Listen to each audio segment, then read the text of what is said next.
Hello friends, आप सबका welcome है वेव एडुकेयर में। तो दोस्तों, बीएड सेकेंड ईयर का पेपर 1 का यूनिट 2 हम लोग कर रहे हैं और ये यूनिट 2 का सेकंड वीडियो है। तो अगर फर्स्ट वीडियो आप नहीं देखे यूनिट 2 का तो आप देख लेंगे। पेपर 1 का है नॉलेज एंड करिकुलम। तो दोस्तों, आप प्लेलिस्ट में जाकर देख सकते हैं बाकी यूनिट 1 के सारे वीडियो को। तो चलिए बिना टाइम वेस्ट किए स्टार्ट करते हैं आज के वीडियो को। निरपेक्ष तत्व ज्ञान, एब्सोल्यूट नॉलेज, ये क्या है?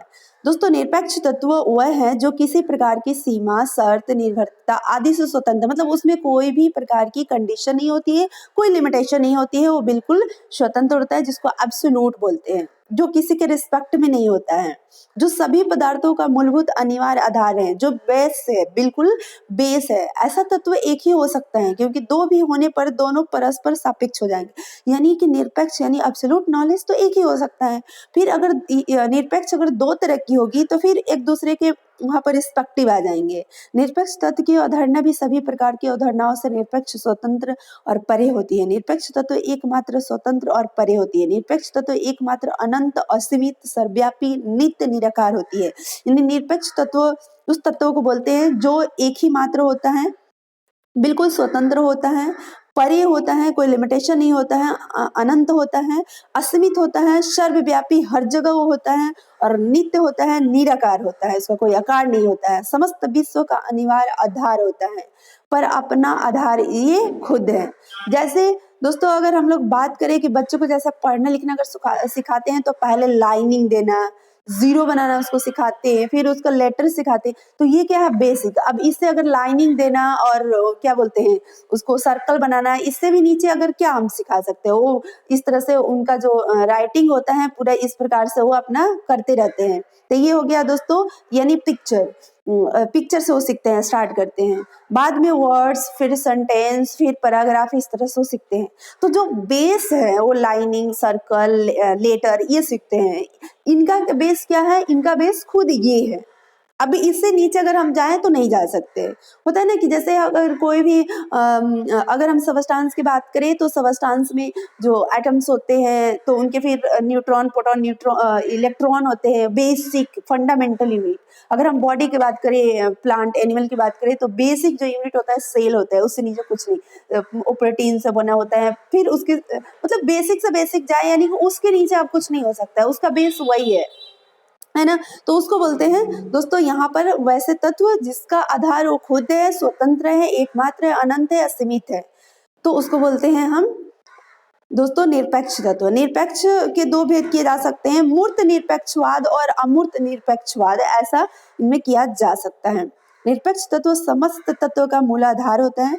आत्मनिष्ठ तथा वस्तुनिष्ठ, मानसिक तथा भौतिक, सबकी उत्पत्ति उसी से होती है, सबका वही कारण होता है। सब कुछ निरपेक्षवादियों के अनुसार निरपेक्ष तत्व से ही विश्व की विविधताओं की उत्पत्ति होती है, और कुछ निरपेक्ष के अंदर ही होते हुए वास्तविक और निरपेक्ष तत्वों के मौलिक रूप से एक होते हुए भी विविधता की संभावना उसके अंदर, और किसी प्रकार की विविधता का वास्तविक विकास उसके अंदर से ही होता है। परंतु कुछ निरपेक्षवादियों के अनुसार निरपेक्ष तत्व बिल्कुल एक शुद्ध इकाई, जिसके अंदर विविधता का कोई लक्षण नहीं होता है। यानी कहने का मतलब दोस्तों ये है कि कुछ जो निरपेक्षवादी है उनका कहना ये है कि उसमें विविधता होता है, मतलब कि विभिन्नताएं देखने को मिलते हैं, अंतर देखने को मिलते हैं, उनके अंदर कुछ वास्तविक विकास के अंदर कुछ कुछ विविधताएं देखने को मिलता है। लेकिन कुछ निरपेक्षवादी ये बोलते हैं कि नहीं, बिल्कुल ये शुद्ध होता है, इसमें कोई विविधता, कोई लक्षण नहीं है, वो सभी प्रकार के संबंध, गुण आदि से बिल्कुल परे हैं, विविधता का विकास उससे नहीं होता है, कुछ निरपेक्षवादी का कहना है।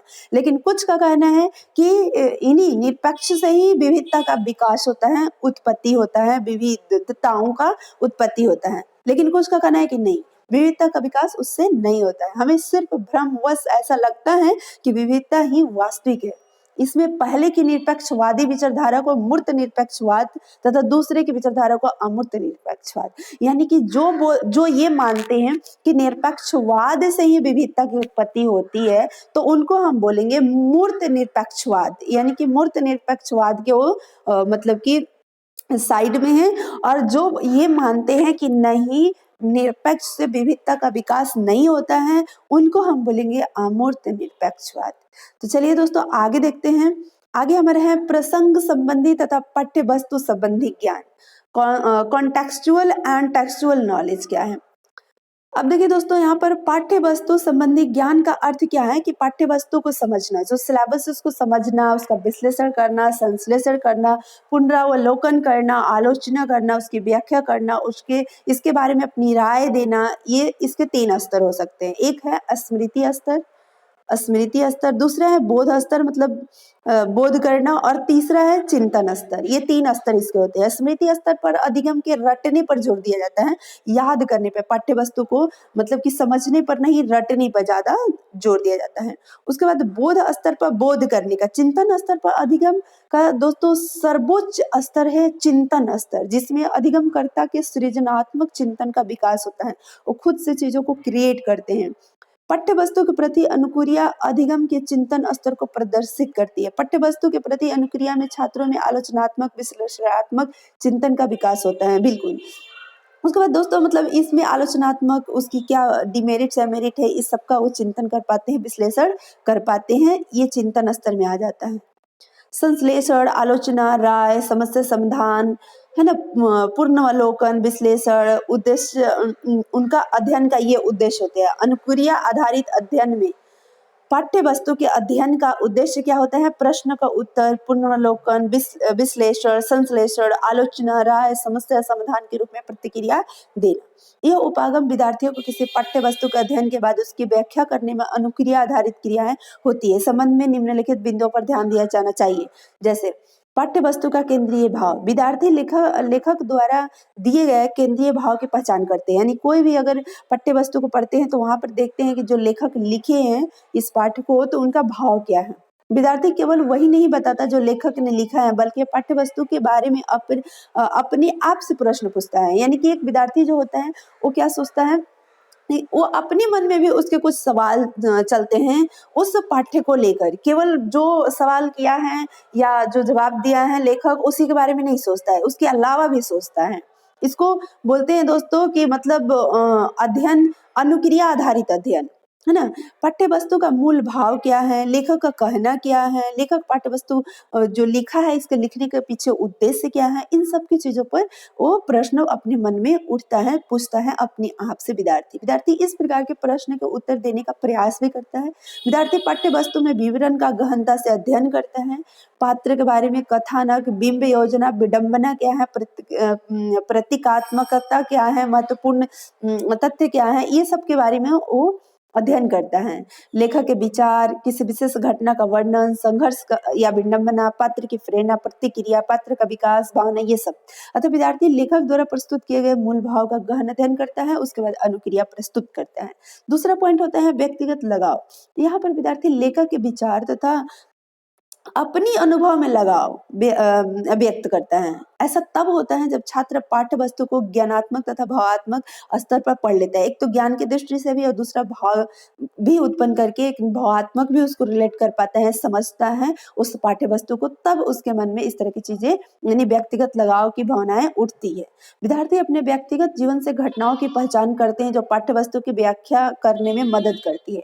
यानी उसको पाठ्य वस्तु को जब पढ़ रहे होते हैं तो उसका विश्लेषण करने में, उसका व्याख्या करने में अपनी जीवन से रिलेटेड जो घटनाएं हैं उससे भी वो जोड़ पाते हैं, तो उनको ज्यादा सहूलियत होती है समझने में। पाठ्य वस्तु से आगे बढ़ना। अंत में विद्यार्थियों को पाठ्य वस्तु से आगे विषय को सामान्यीकरण करने के लिए कहा जाता है। इस स्तर पर विद्यार्थी को विषय वस्तु को वैश्विक स्तर पर प्रस्तुत करने के लिए कहा जाता है। लेखक के विचार आज संसार पर क्या प्रभाव डालते हैं, ऐसे क्वेश्चन मतलब कि बच्चे को कहा जा सकता है आप करो पढ़ने के बाद। क्या पाठ्य वस्तु में दिखाए गए मुद्दे महत्वपूर्ण हैं, ऐसे पूछे जा सकते हैं। वे मुद्दे किस तरह से महत्वपूर्ण हैं, कौन सी चीजें विषय को विश्वव्यापी बनाती है, लेखक के विचार मानव जीवन पर क्या प्रभाव डाल सकती हैं, क्या बच्चे उन विचारों को स्वीकार करते हैं। तो इस तरह से चीजें उनसे पूछे जा सकते हैं। अनुक्रिया के इस चरण में विद्यार्थी विभिन्न मुद्दों के संदर्भ में अपने विचार प्रस्तुत करते हैं। अलग अलग जो भी क्वेश्चन आप देख सकते हैं पूछे गए, उनके मतलब उनसे रिलेटेड अपना वो विचार प्रस्तुत करते हैं। उसके बाद कुछ और भी महत्वपूर्ण बिंदु है, लेखक के विचारों का मूल्यांकन करना। क्या आप लेखक से सहमत हैं, यदि नहीं तो क्यों, जीवन के बारे में सामान्य अंतर्दृष्टि पर पहुंचना, इस तरह से सारी चीजें पूछे जाते हैं। पाठ्य वस्तु पर दोबारा जाना। पाठ्य वस्तु पर दोबारा जाने का अर्थ क्या है कि उसको दोबारा पढ़ना, दोबारा सोचना, फिर नए तथ्य उसमें सामने आते हैं। दोबारा पढ़ने का उद्देश्य होता है कि विषय को गहराई से समझना, ठीक है, उसमें नए अर्थ मिलने की संभावना ज्यादा होती है जब हम दोबारा पढ़ते हैं चीजों को। तो प्रसंग एक ऐसी स्थिति है जिसमें कुछ घटित होता है और वह उस विषय को समझने में मदद करता है। किसी विषय वस्तु के प्रसंग का निर्माण शब्दों, वाक्यांशों, वाक्यों, दृश्यों, वर्णन से हो सकता है, जो उसके अर्थ एवं भाव को प्रभावित करता है। अतः यह महत्वपूर्ण है कि पाठ्य वस्तु को उसके प्रसंग में पढ़ा जाए। जब हम किसी पाठ्य वस्तु को पढ़ते हैं तो उसे उसके प्रसंग या संदर्भ में पढ़ना अत्यंत आवश्यक है, अन्यथा उसका कोई अर्थ नहीं रह जाता। यानी जो भी पाठ्य वस्तु हम पढ़ते हैं दोस्तों, तो उसका जो प्रसंग है, उसका जो कहने हैं, उसके जो भाव है, उसको समझते हुए हम पढ़े। प्रसंग के प्रति अनुक्रिया में प्रसंग का विश्लेषण, संश्लेषण, आलोचना तथा उसकी व्याख्या करना, ये चीज होती है जिसमें पाठ्य वस्तु का सृजन किया गया हो, जिसमें पात्र रहता हो, जिसमें पाठक रहता है। विद्यार्थी पढ़ते समय, अनुक्रिया करते समय निम्नलिखित प्रश्न पूछ सकता है। अब यहाँ पर आप देख सकते हैं किसने सृजन किया, किस संदर्भ में किया, किन मूल्यों के साथ किया, किसकी रुचियों में, किसका प्रभाव के साथ, किस प्रभाव के साथ, पात्रकार करने का ढंग तथा उसकी अनुक्रिया किस प्रकार प्रभावित हुई, ये विद्यार्थी प्रश्न पूछ सकते हैं। अनुक्रियाओं को बांटना, प्रसंग के प्रति अनुक्रिया में अनुक्रियाओं को बांटने की महत्वपूर्ण भूमिका होती है। जब किसी भी संदर्भ में अनेक अनुक्रियाएं सामने आती है तो अनुक्रियाओं को आपस में बांटने से ठोस निष्कर्ष आते हैं। यानी जो अनुक्रिया होता है, रिस्पॉन्स जो होता है, उसको आपस में शेयर करने से एक निष्कर्ष पे हम पहुंचते हैं। शिक्षा तथा ज्ञान बांटने से बढ़ता है, अनुभव के बांटने के बाद एक अच्छी राय का निर्माण होता है। यानी दोस्तों अगर कोई चीज आप पढ़ते हैं, अगर किसी से शेयर करते हैं तो एक अच्छे निष्कर्ष पे पहुंचते हैं और ज्ञान मतलब कि बांटने से बढ़ता भी है। इसलिए आप जो भी इस चैनल पे चीजें सीख रहे हैं दोस्तों, हम लोग कोशिश कर रहे हैं जिस तरह से, तो इस कोशिश को और लोगों के साथ शेयर किया जाए तो ज्यादा बेहतर होगा। अनुक्रियाओं के बांटने के उद्देश्य, अब अनुक्रियाओं को बांटने का उद्देश्य क्या है? छात्र लिखित अनुक्रियाओं को मौखिक रूप से कक्षा में बांटते हैं। जो लिखे हुए चीज है उसको मुंह से बताकर किसी को बांटते हैं। यह किसी भी संदर्भ या प्रसंग के शुरू करने का प्रभावशाली तरीका है। ठीक है, अब इसका उद्देश्य क्या है? फर्स्ट क्या है? अच्छा पठन। अनुक्रियाओं को बांटने का मुख्य उद्देश्य छात्रों में अच्छे पठन कौशल का विकास करना। जब छात्र एक दूसरे को अपना अनुक्रिया बांटने लगते हैं, अपने रिस्पॉन्स बांटने लगते हैं, तो एक अच्छा उनमें पठन कौशल का विकास होता है। उनको बड़ी ध्यान से पढ़ेंगे, उस पैटर्न को ध्यान से समझेंगे, उस अर्थ को, शब्द को अच्छे से समझेंगे, क्योंकि उनको क्या है? दूसरे को बांटना है, उसका निष्कर्ष निकाल करके दूसरे को बताना है, तो वो अच्छे से पढ़ पाएंगे। अब देखेंगे जो स्टूडेंट मतलब कि पढ़ाते हैं ना, तो वो उनको अपने लिए कभी नहीं पढ़ना पड़ता है, क्योंकि वो क्या करते हैं? वो अच्छे से गहराई से पढ़ेंगे, क्योंकि उनको क्या है? दूसरे को समझाना है। लेकिन खुद को समझना है तो एक बार रेटिंग ऐसे मार के छोड़ देंगे। अच्छी समझ विकसित करना, जब वो किसी को अनुक्रिया यानी रिस्पॉन्स को जब बांटते हैं ना, किसी को अपने अंडरस्टैंडिंग को जब बांटते हैं ना, तो अच्छी एक समझ विकसित होता है। अनुक्रियाओं को बांटने का उद्देश्य छात्रों में एक अच्छी समझ विकसित करना। जब कोई भी व्यक्ति किसी विषय को सही तरीके से पढ़ाता है तो उस पाठ्य वस्तु को अच्छी तरह से समझने में समर्थ हो जाता है। अगर कोई भी चीज किसी को आप पढ़े और पढ़ के अगर समझा देते हैं, मीन्स उस चीजों को आप अच्छे से समझ गए हैं। पाठ्य वस्तु के संदर्भ में अनुक्रिया करने में मदद करता है। जब अनुक्रियाएं आपस में बांटी जाती है तो एक अच्छी समझ बाहर निकल कर आती है। यानी कि जो चीज आप सीखते हैं स्कूल में, अपने स्कूल में, विद्यालय में जो बच्चे सीखते हैं, अगर वो किसी के साथ शेयर करते हैं तो एक अच्छा उनमें अंडरस्टैंडिंग डेवलप होता है। तो ये भी एक उद्देश्य है अनुक्रियाओं को बांटने का। तीसरा उद्देश्य क्या है? कि बच्चों में आलोचनात्मक तथा विश्लेषणात्मक चिंतन का विकास हो। अनुक्रियाओं के बांटने का मुख्य उद्देश्य क्या है? कि बच्चों में आलोचनात्मक तथा विश्लेषणात्मक चिंतन का विकास हो। एक अच्छा पाठक एक विषय वस्तु को उसके संदर्भ में अच्छी तरह से समझने में समर्थ हो सके। बच्चों में आत्मविश्वास पैदा करना, ये चौथा मतलब कि उद्देश्य है अनुक्रियाओं को बांटने का। अगर हम बच्चे को बोलते हैं कि तुमने जो सीख लिया वो अपने दोस्तों को सिखाओ, तो इसके पीछे उद्देश्य क्या है? तो ये चौथा उद्देश्य है जो हम लोगों ने 3 देखा। उन क्रियाओं का बांटने का जो उद्देश्य है छात्रों में आत्मविश्वास पैदा करना। जब वो पढ़ी हुई चीजों को किसी को शेयर करते बताते हैं तो उनके अंदर एक आत्मविश्वास, सेल्फ कॉन्फिडेंस जो है वो डेवलप होता है। और उनके जो तरीके होते हैं ना पाठ्य वस्तु को समझाने का, एक मतलब कि होता है ना स्किल भी उनके अंदर डेवलप होता है समझाने का किसी को। अध्यापक की भूमिका, अब इसमें टीचर्स का क्या रोल होना चाहिए? संदर्भ के प्रति अनुक्रिया में अध्यापक की महत्वपूर्ण भूमिका होती है। अध्यापक छात्रों को अपनी अपनी लिखित अनुक्रियाओं को जोर जोर से पढ़ने के लिए कह सकता है कि जो भी अपना रिस्पॉन्स लिखो हो इस चैप्टर को पढ़ने के बाद उसके हिसाब से जो रिस्पॉन्स उस चैप्टर पाता है, जो संदर्भ है, यानी लेखक के कहने का संदर्भ क्या है, उद्देश्य क्या है, क्यों लिखा गया है, ये सारी चीजों को जो अपने हाथों से लिखा है, अपने लैंग्वेज में जो लिखा है, उसको टीचर्स बोल सकते हैं आप जोर जोर से पढ़ो। अध्यापक छात्रों के आपस में अनुक्रियाओं को बांटने के लिए कर सकता है, बिल्कुल कर सकता है कि जो तुम्हारा जो विचार आया इस चैप्टर के पढ़ने के बाद उस विचार को अपने दोस्तों में के बीच में शेयर करो। अध्यापक अनुक्रियाओं को छोटे छोटे समूहों में बांटने के लिए कर सकते हैं, बिल्कुल जो भी रिस्पॉन्स है, कोई बच्चे 2 पेज में, कोई बच्चे 3 पेज में लिखे होंगे, उनको छोटे छोटे बांटो, छोटे छोटे मतलब कि समूहों में बांटने के लिए टीचर बोल सकते हैं। जब पाठ्य वस्तु को ठीक से नहीं पढ़ा जा रहा है तो उसमें अध्यापक छात्रों की मदद कर सकता है। ठीक है, बच्चे अगर सही से नहीं पढ़ पा रहे हैं पाठ्य वस्तु को, उसमें टीचर का कर्तव्य क्या होता है? मदद करना। कक्षा कक्ष में संदर्भ के प्रति अनुक्रियाओं में अध्यापक बच्चों के सामने आने वाली समस्या को दूर करता है। अगर कोई बच्चा अपनी अनुक्रियाओं को दूसरे के साथ अगर शेयर कर रहा है, उसमें अगर कहीं पर उसमें प्रॉब्लम आ रही है, कठिनाइयां उसको आ रही है, तो उसमें टीचर को हेल्प करना होता है। उसके बाद नेक्स्ट है अनुक्रियाओं के बांटने के फायदे क्या है? Benefits of sharing responses. प्रसंग के प्रति अनुक्रियाओं को बांटने के बहुत सारे फायदे हैं। बच्चों में आलोचनात्मक तथा विश्लेषणात्मक चिंतन का एक विकास होता है, यानी जो पाठ्य वस्तु है उसको विश्लेषण करने में वो सक्षम हो पाते हैं, डिस्क्राइब करने में वो सक्षम हो पाते हैं। बच्चों में बोध शक्ति का विकास होता है, पाठ्य वस्तु को अच्छे से समझते हैं, जब समझाना है तो वो अच्छे से समझ पाएंगे। देखिए दोस्तों, अगर कोई बुक आप खुद के लिए पढ़िए और किसी को पढ़ाने के लिए पढ़िए, दोनों में डिफरेंस होता है। थर्ड क्या है? अनुक्रियाओं को बांटने का मुख्य फायदा ये भी है कि वे अर्थपूर्ण सहयोगी क्रियाओं